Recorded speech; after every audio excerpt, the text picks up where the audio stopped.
03:55 a.m. A cloned key pings Noah's badge while the cage camera sits surge-tested and unplugged. At dawn, the CEO in his hoodie tells the board, "We do the right thing, now." Priya drops a photo stamped by finance, and the only smile left in the room doesn't break. Before we dive in, make sure to hit subscribe, tap like, and share this video. The more voices we reach, the louder these stories become. And drop your city in the comments. Let's see where love finds us. First person, present tense. The building after midnight feels like it breathes. Air handlers sighing, thermostats ticking, the hush that settles after everyone's gone. I badge in with 12:37, and the reader blinks green. The lobby smells like lemon polish, and the orchid by the security desk glows pale in the night lights. I nod to the camera because old habits die slow. Act like someone's always watching, and you'll make fewer mistakes. The Enoch hum meets me at the end of the corridor, a soft blue glow that soaks into your skin, turns your hands the colour of a screensaver. In my backpack, a Faraday pouch with 2 test phones, a coil of inline tap cable, a tangle of patch leads I keep meaning to organise. I set my coffee down and pull up the network map. 3 red alerts along the east stack, like a rash. The kind you ignore until ignoring becomes dangerous. "Okay," I say to the room. "Let's dance." I kill the alert sounds first. Then I walk the cold aisle, breath fogging just faintly. Rack 42 throws a warning about power draw. Rack 43 shows nothing, which worries me more than a lot of things. I unseat a blade and reseat it just to hear the click and feel the tiny relief of something that still obeys physics. On the far side, one of the access switches blinks an angry pattern. Not dead, just offended. I patch around it, reroute a trunk. I tell the core that this is fine, that we are not panicking. The map repaints. 2 of the red dots cool to yellow. The third holds stubborn as a bruise. My phone vibrates. Kendra from SecOps sends one line. "Seeing chatter on 5th floor. Card clones?" I stare at my badge like it might confess. We burned down a clone ring last month that used a skimmer to harvest the executive suite.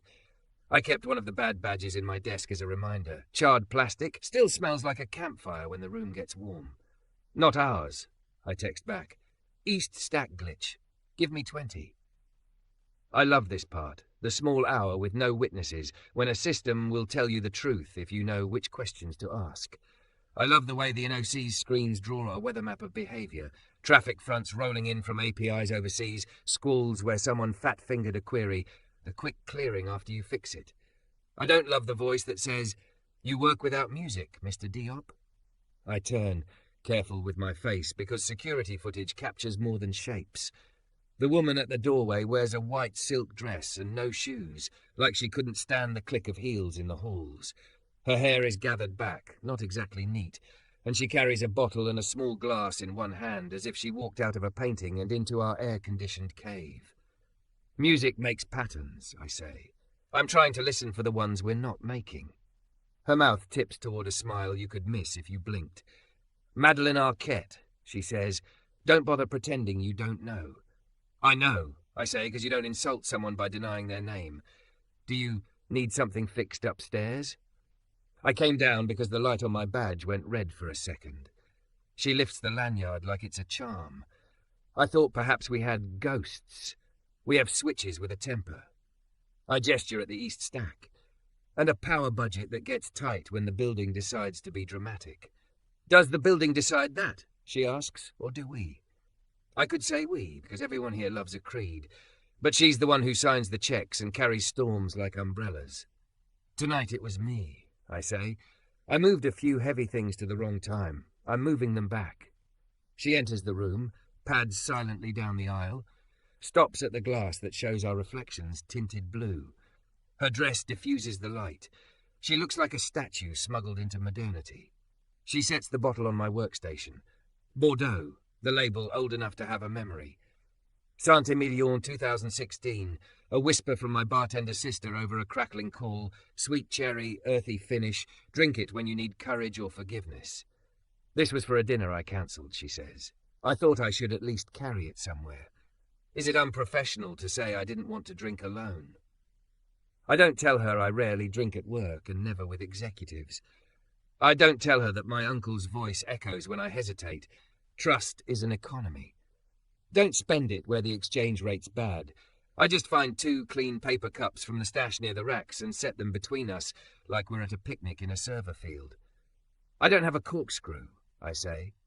She smiles for real then, small and exact, and produces one from her pocket like a magician. The cork eases out with a sigh that seems to agree with the air handlers. She pours very little into each cup, the wine almost black in this light. She doesn't toast. She tastes and closes her eyes long enough that I wonder what she's counting. I taste. It's as my sister promised, a brightness that finds your tongue and then the soft earth after rain. For a second the NOC hum recedes, and I'm 12 again, my mother laughing at how seriously a boy can smell a stew. Do you always come down when the building blinks, I ask. Only when I can't sleep, she says, and only when I think the person who will fix it would rather work than talk. It's easier to ask the quiet questions then. She sets the cup down, looks past me at the screens, at the map of our moving parts. What happens if the 3rd dot doesn't turn yellow? Then I earn my salary, I say. Or I ask for help. And if help doesn't come, then I do the manual thing, like your corkscrew. She nods, as if cataloguing that answer for later. The alert on the east stack throws a new code. I excuse myself with a glance and she waves me on, ghosting after me to watch without hovering. I squat beside the angry switch, unscrew the faceplate and watch the link LEDs cycle. There's a rhythm to it that isn't random. On, off, pause. On, off, on, pause. I've seen it once before when a firmware update took on water and drowned slowly. I'm going to take it out of the cluster, I say. We'll run hot for a bit, but it'll keep the rest sane. She doesn't answer. I feel her watching, though, close enough to make me careful, far enough to let me work. I pull the fibre, route traffic around the switch, and watch the map repaint itself like a storm's finally passed. 2 seconds later, my phone buzzes. Kendra, chat has gone. You were right. A thumbs up follows, the universal language of people too tired to write paragraphs. The 3rd dot flickers, then settles into a mustard yellow I can live with until morning. I push away from the rack, flex my fingers and stand. The room decides it's okay to breathe again. I thought you'd ask me why I was here, she says. I figured you'd tell me if you wanted me to know. She studies me the way some people study art, not to judge, but to be changed a little. Do you think of yourself as the person who cleans up our messes, Noah? My name in her mouth makes the room feel smaller. I think of myself as the person who makes silence. Silence? The kind where things work and no one talks about it. Her gaze drops to the bottle, then returns. We pay too little for silence and too much for noise. Depends what the noise reveals, I say, before I can decide to be wiser. She doesn't seem offended. If anything, her shoulders ease. Upstairs, there's a board packet with my name on a dozen pages, and everyone else's opinions inside. They like charts that slope up. They do not like being told we need to spend to replace something that hasn't failed in daylight yet. She tilts her head at the pulled switch. You just replaced something before it embarrassed us. Embarrassment's also expensive, I say. Ask PR. At that she laughs, and it's not the laugh I've heard in town halls. This one's quieter, like she's saving it. Would you come to the 5th floor tomorrow, she asks, and tell 3 people exactly what you told me? Tomorrow I'm at the data center across the river, I say, but I can write something tonight, with diagrams. She seems to like that. Write it like you write for the person who'll fight me. Then CC the person who'll fight them. The orchid at the security desk comes back to me for no reason. White petals, ridiculous in a lobby no one visits after dark. I can do that. She picks up her cup, swirls what's left, then sets it down. Do you always count before you answer hard questions? I blink. I didn't know I did that. 4 beats, she says, eyes on my chest like she's tracking breath. In on 4, hold on 4, out on 6. My sister taught me when Dad got sick, I say, surprised at my mouth for opening. It helps to put numbers in the space where panic wants to live. Useful. She looks at the dead switch, the quiet map, the blue light on our hands. Sometimes I think my job is replacing panic with a plan. Tonight, it was your job. She slips her heels back on as if she can't put off morning any longer. At the door, she stops. Noah, write that memo.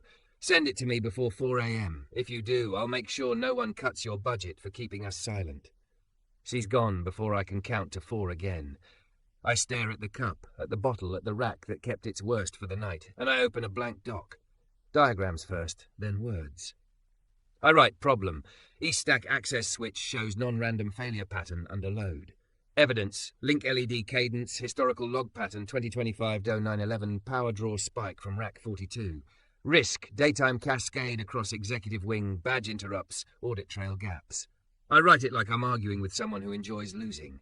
When I finish, the clock reads 3:42. I send it. The room exhales. The building forgives.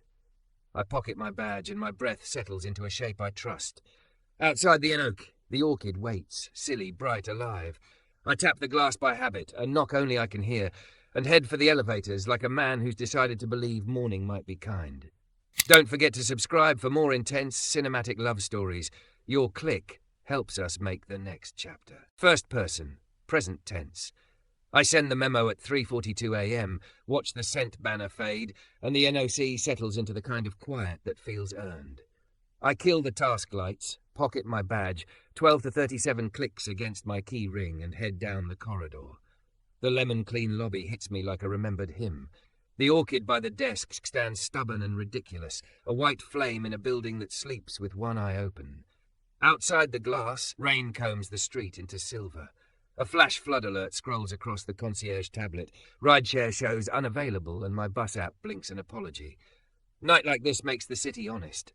No limo drivers, no chaperoned exits, just weather and the truth. She's there, barefoot again, heels hooked by 2 fingers, white silk gone darker where rain found it. Madeleine Arquette. In this light, her shape is impossible to ignore. Thick, generous curves under the clean line of the dress, a kind of unapologetic softness that looks like comfort and decision at the same time.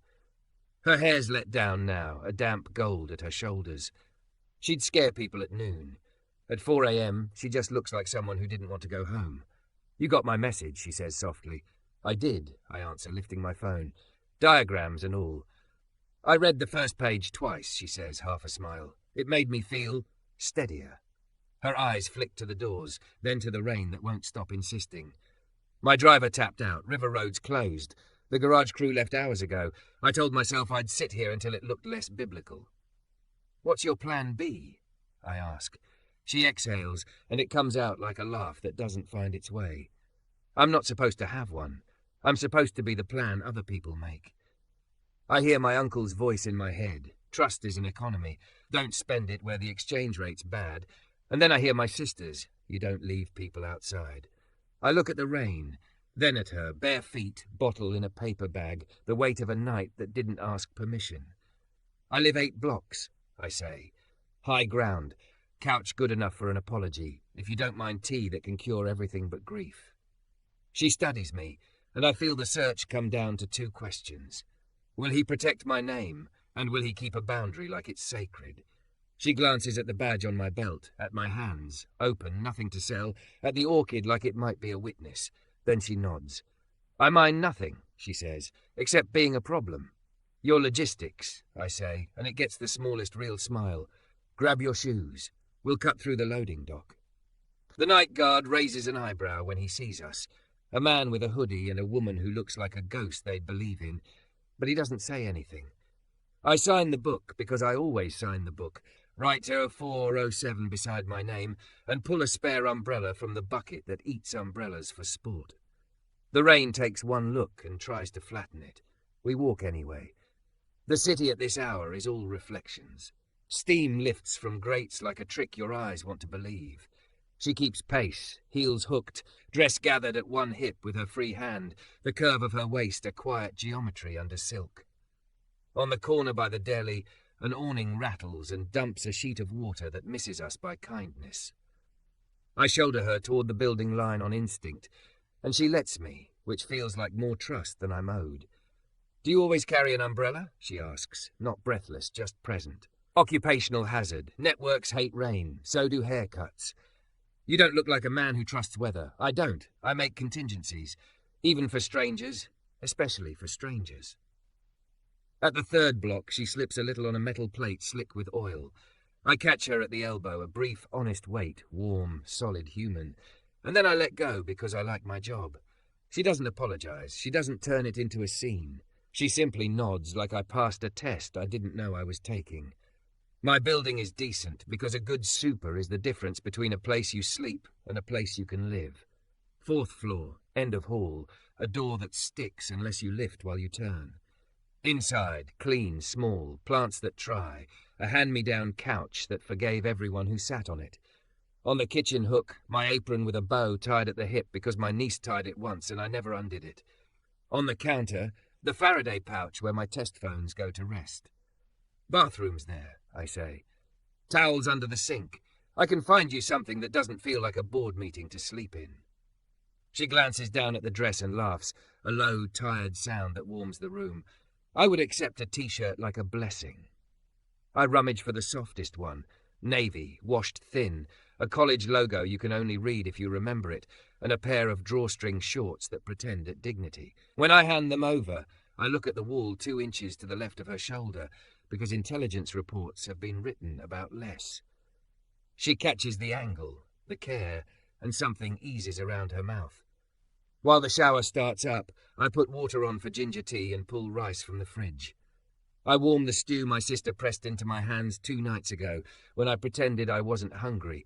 Tomatoes and peppers, goat that surrendered to patience, a heat that knows when to stop.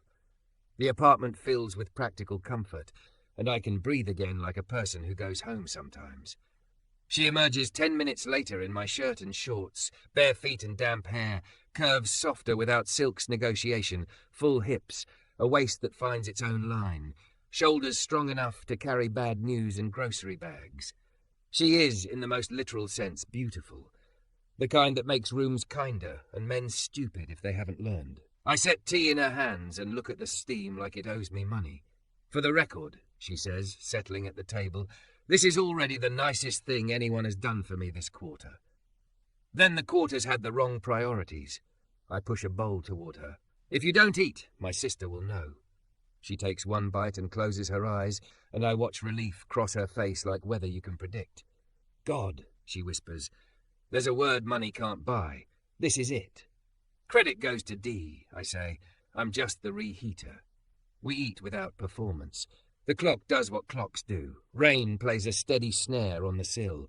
When the bowls are empty, she wraps her hands around the mug and stares into the middle distance like there's a ledger there. Do you ever forget you're good at what you do? She asks. Yes, I say, because lying would be an insult. And then the building reminds me, or my niece does. How old? 11. Writes code that will bankrupt my pride. She smiles. I was 11 when I realized my mother loved the performance of power. It took me 20 years to learn that power's most honest act is to make a room safe. She glances around at my square of a world. This feels like that. The flattery lands and doesn't bruise. I breathe in 4, hold 4, out 6. She tracks it, a scientist observing a weather vane. Teach me, she says, quiet. What, breathing? Not needing to be the loudest thunder in the room. I do the count with her. In 4, she lifts her shoulders, holds with the smallest frown of concentration, out 6. The long exhale that takes anxiety with it like a coat you can shrug off. We repeat. On the 3rd time, her hands stop shaking. Useful, she murmurs and sets the mug down. She stands and moves to the window, curtains parted with 2 fingers. The city is still a mirror. Do you ever get tired of carrying the quiet? She asks, not turning. Sometimes, I say, but it pays better than the noise. And if the quiet is the thing that puts you out of a job? I understand, then, what she hasn't said. There are spreadsheets upstairs that use the word efficiency like it's a prayer, and my department like it's a sacrifice. I wrote the memo to make your life easier, I say, even if I end up packing a box. She turns, and the look on her face is not something I've seen on a town hall broadcast. It's raw, short of sleep, stripped of script. If somebody tries to make me pay for silence by firing the person who makes it, they'll meet the loudest version of me. That's a promise. My throat does something inconvenient. I nod because I can't trust the other options. Her phone buzzes on the table, screen face down. She doesn't look. Mine buzzes next. Kendra, FYI, rumour someone tried a clone key on 12 to 37's access at 0355. Didn't take. Might be noise. My eyes flick to my Faraday pouch, to the way I didn't notice the ping when we were walking in the rain. Problem? She asks. Maybe, I say. Maybe just a ghost with bad timing. She reaches for her phone then, checks a message, looks at me, looks back. "Board emergency at 8, she says. "Someone forwarded your memo. I should be furious about the leak. I'm oddly relieved." "Because evidence is louder than opinion," I say. "Because you gave me language for a fight I was avoiding." She sets the phone down, the decision made. "Sleep, Noah. I'll take the couch. If you argue, I'll pull rank." I gesture to the bedroom. "You take the bed. I will not be the guy who let the CEO wake with a line from upholstery pressed into her face." Her chin tips, amused at the grace and the stubbornness together. "Then we'll both break the rules. I'll take the bed, you take the floor beside the couch, so you feel like a gentleman." "I am a gentleman," I say. "I just rent a smaller place." She laughs, unexpected and whole, and it feels like the before times when people laughed in kitchens for no reason. She disappears into the bedroom with the navy t-shirt and closes the door to a careful inch. I build a pallet from a spare blanket and the stubborn belief in tomorrow, set my phone on Do Not Disturb except for family and alarms, and watch the ceiling trace the city's pulse. Rain eases. Somewhere a delivery truck coughs and gives up. My eyes finally agree to the small truce that is sleep. I wake to silence so complete it carries weight. The rain has stopped. The light through the blinds is the grey that happens right before morning remembers colour. On the table, the Saint-Émilion bottle, the cork seated loose, 2 paper cups rinsed and inverted like modest bells. Beside them, my memo on her screen, open, marked up with comments that are less notes than weapons she knows how to wield. The bedroom door opens. She steps out with my hoodie zipped halfway, hair braided in one clean rope, curves softened by cotton, eyes clear in a way that sleep gives, and power rarely allows. "We should go," she says, voice low, steady. "Your memo just won us a war I didn't want to fight. Now we have to show up before the people who like to arrive late and claim victory do." "What about your driver?" I ask, pushing up on my elbows. She lifts the hoodie pocket. My spare apartment key glints once. "I texted him to meet us at the back entrance at 6:15, but I'm not leaving without you." "Me? You wrote the truth. You stand beside it. A beat. Also, someone tried to use a cloned key against your badge tonight. I don't think that's a coincidence." The room sharpens. The night shrinks to a point. I'm on my feet before I count to 4. She watches me pull my boots on, the small rituals that turn an apartment back into a launch pad. At the door, she rests her hand on the frame, then on my shoulder, a touch like punctuation. "You offered me shelter," she says. "Now I offer you mine." "What's that look like at 8 a.m? She smiles, the kind that made investors forget their questions. A CEO with a long memory, a very public meeting, and a line I haven't said in years. "What line is that?" "We do the right thing, and we do it now." Outside, the city decides to try again. Inside, the orchid by the desk exists even here, a rumour carried on a person's back. Stubborn, white, alive. We step into the hall like 2 people who accepted different versions of the same dare and plan to win both. First person, present tense. By 6:12 a.m, we're back on the street. The city smells rinsed. She wears my hoodie over the navy t-shirt, the zipper pulled to her ribs. The curve of her hips makes the cotton fall different, like it found the person it wanted. We move like a plan, not a guess. At the loading dock, her driver idles with the relief of a man who thought he'd blown it and got a second chance. He opens the door. She gestures for me to slide in first. I do, because I'm learning the choreography of people who protect each other. In the back seat, she doesn't talk. She watches the river as if it could change its mind. At the light, she says, "We'll go up together. You talk, I anchor. When they try to turn you into the problem, look at me. You're not." I nod. 4 in, 4 hold, 6 out. She copies me once, then again. The third time turns her shoulders from steel to something human. The building is awake now. The scent of lemon clean loud again. The orchid absurd and stubborn on the desk. Kendra from SecOps waits near the turnstiles with a tablet and a face that means numbers. She lifts 2 fingers at me. A silent, "You good?" I answer with a "for now" tilt. Madeleine, no, Miss Arquette, I should recalibrate, does a small introduction like the 3 of us meet in lobbies every morning. Kendra's eyes flick from the hoodie to the hair braid to my badge and then back to the tablet without judgment and with accuracy. She falls into step. Boardroom floors always prefer their reflections to their people. We travel through a hallway of glass. where you can watch your own doubt walk beside you. Outside the double doors, a seat guard with a list, the kind that keeps the world polite. He looks at me, at the hoodie I gave her, at the fact that I'm not a person who gets invited to this floor, and braces for the correction. She doesn't give him one. She says he's with me, and something in the man's shoulders likes obeying sentences that carry clean verbs. Inside, a horizon of wood, a wall of screens, people who think with spreadsheets first and then their lives. I clock them without looking like it. Graham Lacey, CF Watch Tan, smile like a blade. Priya Nayar, legal, precise.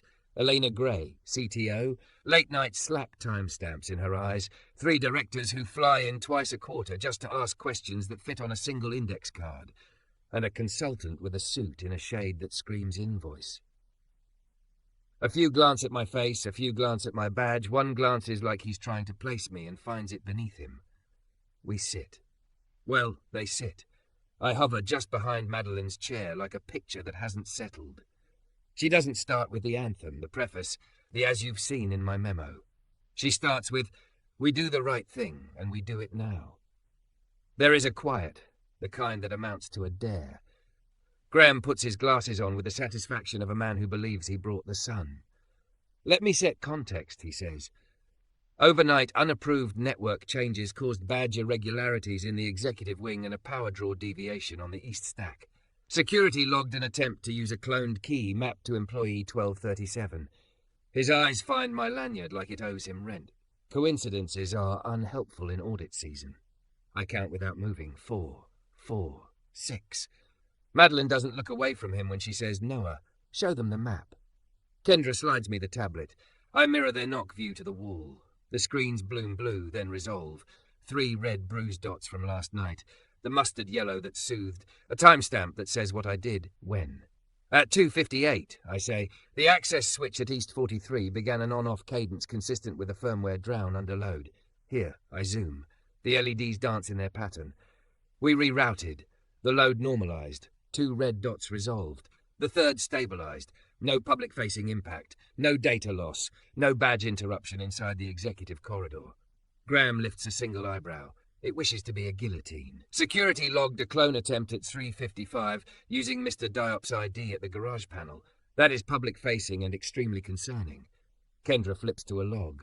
I pin it to the wall. Clone attempts write their own handwriting, she says. Look at the UID length. Our real badges are 37-bit. This one faked a 26-bit card dressed up as 37. She zooms on the bit stream. Also, the panel that saw the attempt, the old garage reader. We pulled that model from service last year on this floor. The last stash of them sits in facilities, Cage B. We've been telling procurement that ghosts will cost more than a refresh. Elena leans forward. Are you saying someone used old hardware to emulate a new credential? Kendra nods once. Yes, sloppy. Also intentional. Graham's smile gets thinner. And you're assuring us Mr. Diop's badge wasn't compromised? I don't look at Madeleine. I look at the room. My badge lives either on me or in a Faraday pouch. The attempt occurred in a place I wasn't. I tap another feed. The NOC camera shows me at 3:55 at rack 43, hand on the fibre, the world blue as a bruise. You can triangulate the MAC addresses of the consoles I touched. The timing stack doesn't lie, neither does physics. The consultant clears his throat in a way he learned in a class. Even if last night's improvisation prevented an outage, he says, ad hoc heroics represent risk. Outsourcing the NSC to a managed provider would have paged a team in Phoenix at 2 a.m. their time, I say, before the filter can find me, and they would have created a ticket to be triaged by whoever wasn't watching their nephew. Meanwhile, the switch drowns, badges stutter, and we do PR cosplay at 8. I lift a hand, open, no sarcasm. Outsourcing is a tool. It is not a parachute that opens over water. Priya looks like someone slid her a chocolate she didn't expect. Elena almost hides a smile and doesn't. One director tilts her head like a cat deciding not to run away. Graham inhales the way a refusal does. Be that as it may, he says, capital budgets are not weather. The plan to refresh the East Stack has slipped 3 quarters already.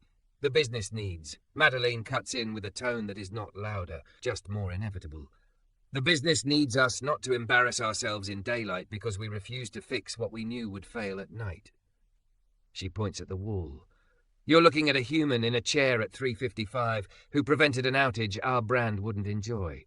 You are also looking at a sabotage attempt on that human. We can argue cost curves. We cannot argue motive curves. We will refresh. There's a beat where power decides which chair it wants. I feel it travel the table like weather, watch it settle as if it remembers her name. I step into the quiet because silence is my job. One more thing, I say. The clone attempt used a reader model sitting in facilities, cage B. The maintenance log shows a checkout at 1812 last night by a vendor named Allied Vertex. Allied's contract was pushed through procurement last quarter as a savings measure. The signer on that exception was in finance. I don't look at Graham. I look at the ceiling because it feels politer. I'm not saying the vendor is bad. I'm saying a process that lets old readers walk without a chain of custody invites the kind of story we're having to tell ourselves right now. Priya's pen stops moving. I would like your screenshots, she says to Kendra, clean as a scalpel. All of them. Elena turns to Madeleine. I've been arguing refresh for months, she says. This is the leverage I needed. I want Noah to draft the migration playbook and present it to my team in 48 hours. Graham's mouth does a thing I recognize from failing ping tests. We still need to consider. We will consider, Madeleine says after we act. She doesn't raise her voice. She just looks at him until the air around his argument remembers physics. Then she looks at me. Noah.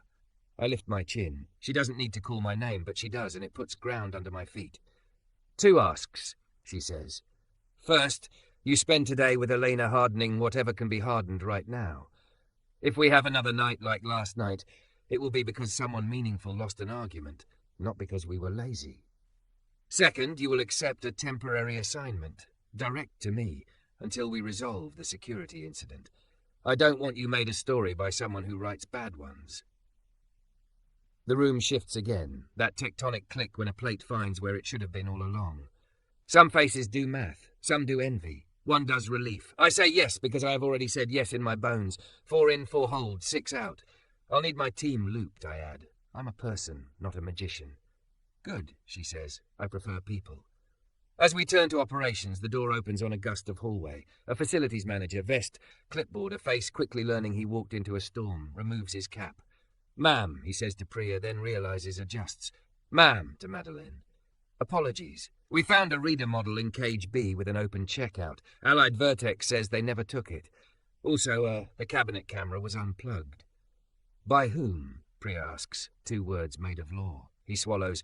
The plug had a label from a surge test, signed off by someone in finance.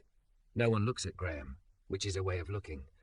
We'll take a break, Madeleine says, and the room obeys because rooms remember which sentences feed them. People stand, consult phones, refold selves into whatever shape their day requires. In the corridor, away from microphones we pretend not to be speaking into, Madeleine leans on the glass, looks at the rain-streaked morning, then at me. For a second, the hoodie and the braid and the curve in my peripheral vision make a picture my memory will keep. How are you? She asks. I've had worse nights, I say, which is true and unhelpful. She studies my face like it's a network map she can read if she waits a beat.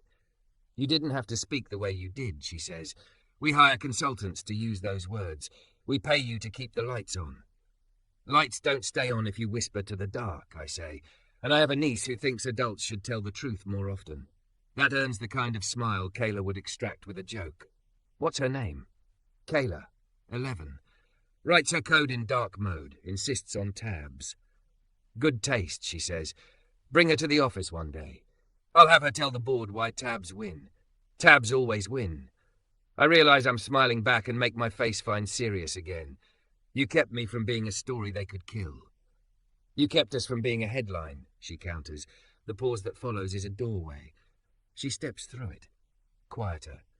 Thank you for last night. For the tea. For the couch that wasn't a couch. For letting me be a person and not a crest. I don't know what to do with the tenderness of it. I stand there and let it be true. For a breath, the room feels like my kitchen. Small, clean, unpretending.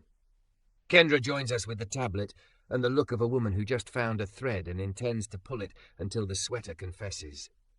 We tracked the badge clone attempt back to a test rig Allied uses to demo to procurement, she says.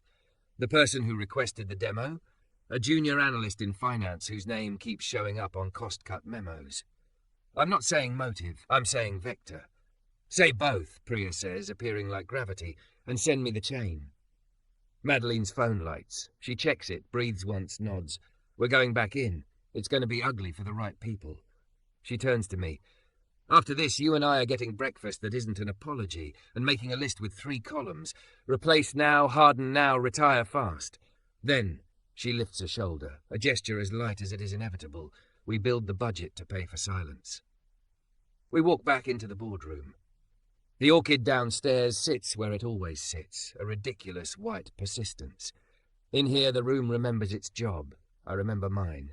The screens blink, the world recalibrates, and for the first time since 3:55, the building feels like it's taking a breath it doesn't plan to hold. First person, present tense. We go back in. The room resets to its default posture, shoulders squared, pens ready to summarize whatever wins.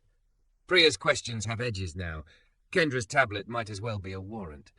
Elena folds her hands like a person who waited months for a door to open and intends to walk through it without breaking stride. Priya starts. Chain of custody on the garage reader, she says. Facilities. Log shows a checkout at 1812 under Allied Vertex. Allied denies removing the unit. Camera in cage B was unplugged, a surge test label taped to the plug. That label was generated by finance. We're preserving logs, devices and footage. Effective immediately, the reader inventory is quarantined. Security will escort and observe any access. She doesn't look at anyone and somehow looks at everyone. Graham tries on reasonable. Let's not turn this into a witch hunt. If a junior analyst mislabeled a plug or a vendor misunderstood. Misunderstood doesn't create a clone attempt against a specific employee at 03:55, Kendra says. She pins the bitstream to the wall again, then a photo of the unplugged camera with the paper tag, then a help desk ticket where the junior analyst asked procurement for any demo readers to evaluate savings opportunities. The ticket has 3 comments, one of them a forwarded email. The from line is Graham. The subject line is savings or else. Graham doesn't flinch. Encouraging frugality is not a crime. Encouraging frugality by reintroducing deprecated hardware into a sensitive environment is negligence, Elena says, cool as a server room. And negligence is how headlines happen. The consultant blinks like his slides just lost their job. The directors shift, it's the movement of weather before rain. Madeleine doesn't perform anger, she doesn't need to. Graham, she says, and the use of his name lands like a key in a lock. You pushed a vendor exception through procurement. You authorized a demo request with no chain of custody. A legacy reader walked. Hours later, someone used a clone against the badge of the person who kept this building standing while you slept. She taps the table once, not loud. We will not spend human beings to save dollars. You are on leave, effective now, pending investigation. He tries to hold the room with a smile that worked in other rooms. You're making a mistake. I'm correcting one. She doesn't look away. He lasts 3 seconds and then looks down, which is how power admits it heard you. Priya turns to the directors. HR and legal will coordinate. We'll secure devices, suspend Allied's access, and interview staff. We'll also file a police report. If this was incompetence, we'll fix it. If it was sabotage, we'll prosecute. A director clears his throat.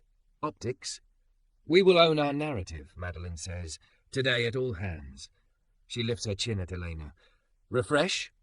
Approved, Elena says, accepting the baton. East stack first. We'll build a migration playbook in 48 hours. Noah will lead. Then we run changes in controlled windows. We'll lock down reader inventory and decommission every legacy unit in the building by Friday. Kendra looks at me, and the smallest smile flickers like a handshake. We have a plan. Plans are oxygen. The rest of the meeting is a storm that knows where it's going. Tasks become names. Deadlines become dates. People who thought they were spectators discover they are not. When it's done, no one claps. They collect themselves like soldiers who remember breakfast. In the corridor again, the air tastes different, ionized, honest. Madeleine leans a shoulder to the glass and closes her eyes for one measured breath. In 4, hold 4, out 6. When she opens them, they are the clear I saw in my kitchen, minus the ache. Breakfast, she says. We talk in small words before we talk in big ones. The diner 2 blocks over smells like coffee and hope. The waitress's name tag reads Mary in all caps. She recognizes Madeleine and performs the miracle of not making it weird. We slide into a booth. My hoodie looks like it belongs on her now. The sleeves swallow her hands, and somehow that feels like the point. What did you want to be when you were 11? She asks, after we ordered too much and promised to regret nothing. Tall, I say, and she laughs, the kind that lives behind her teeth until it has a reason. Also, a pilot, then a chef, then an engineer, because my uncle said engineers don't lose their jobs if they can fix a thing no one else can. And now?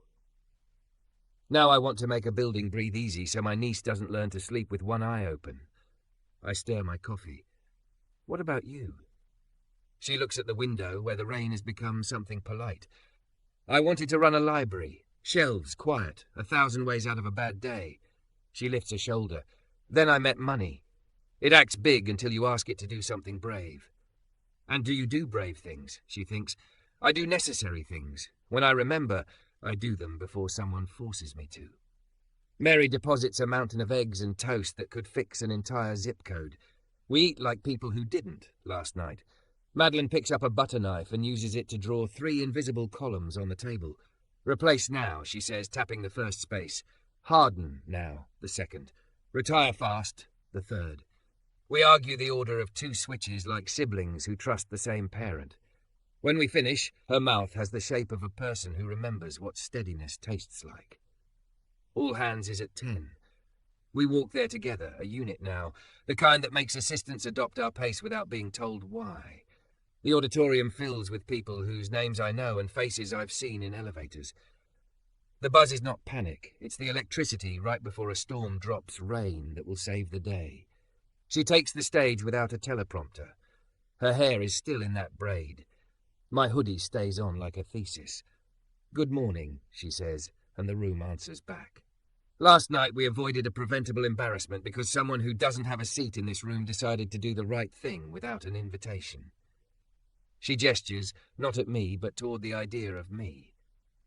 We have an investigation underway. We will be transparent about results. In the meantime, we stop using legacy readers. We refresh the East stack. We stop asking for heroics at 3:55 a.m. and start funding silence at 3:55 p.m. She looks down at the first row, then up at the balcony, then straight at me. Noah, will you join me? My stomach does a small gymnast routine. I breathe. 4, 4, 6. I step onto a stage I never planned to stand on. The lights flatten everything into truth. I'm Noah, I say into a microphone that makes me a rumor you can hear. My job is to make sure you don't think about my job. A ripple of laughter, the kind you can build a bridge on. Last night was a team sport. Kendra tracked ghosts. Elena gave us a map. Security guards did the ordinary thing of paying attention. Ordinary is the seed of extraordinary. We're going to write a migration playbook that treats night like a partner instead of a test, and we're going to make it boring to tell stories about outages. Boring is beautiful. I could stop. I don't. The quiet in the room invites candor.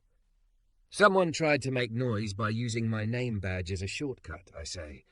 If you're the person who thinks savings come from shortcuts, please find me. I will walk you to a server rack and show you what happens when cheap meets gravity. Laughter again, not unkind. We'll do this the way we cooked the stew that kept me alive last night. Slow, careful, with heat that knows when to stop. Applause arrives the way weather does, from different parts of the room at different times until it becomes one sound. I step back. Madeleine doesn't touch my arm, but the air carries a thank you from her hand to my sleeve anyway.